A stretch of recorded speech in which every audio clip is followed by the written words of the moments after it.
the world, detective stories are the most popular kind of fiction. Everyone has their favorite detective. But who is the most famous detective of all? Well, we shall soon know.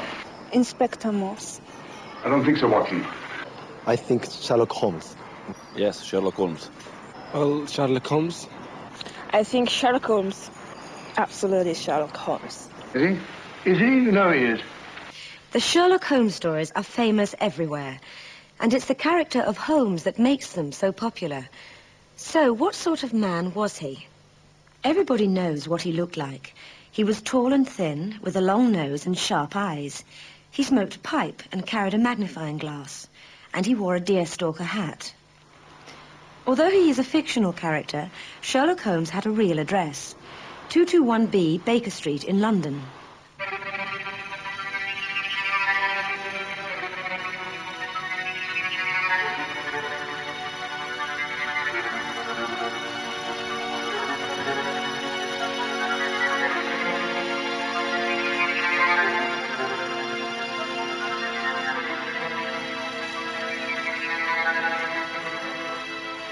Today, this is the Sherlock Holmes Museum. Many people believe that Holmes is a real person. Every day, letters for him arrive at this address. Oh, Dr. Watson, this came by hand for Mr. Holmes not 10 minutes ago. Thank you, Mrs. Hudson. Holmes was a very intelligent man. He was an expert in chemistry and investigated crime like a scientist.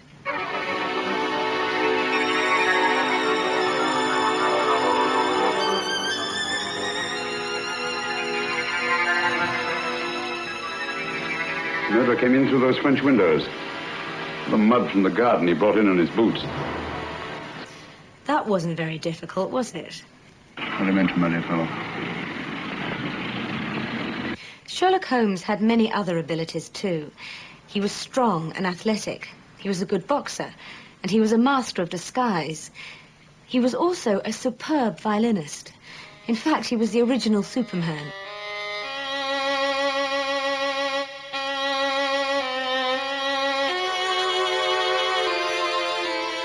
But there was another side to his character.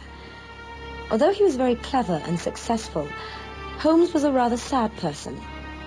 He thought everyday life was boring and depressing. When he was feeling miserable or bored, he spent all day in bed. And sometimes he took drugs. Drugs? Yes, he took cocaine. Before it became illegal, of course. He shared his flat with his only friend, Dr. Watson. Holmes never fell in love, and he never married. He said that he didn't understand women. Dr. Watson described him as a brain without a heart, more a machine than a man. Detectives are often more famous than the writers who create them. Let's see if people know who wrote the Sherlock Holmes stories. That's a very good idea. Yeah, it's a very good idea. I don't know. No, I don't know. I don't know, sorry. I don't know. The author of the Sherlock Holmes stories was Arthur Conan Doyle. He was born in Scotland in 1959.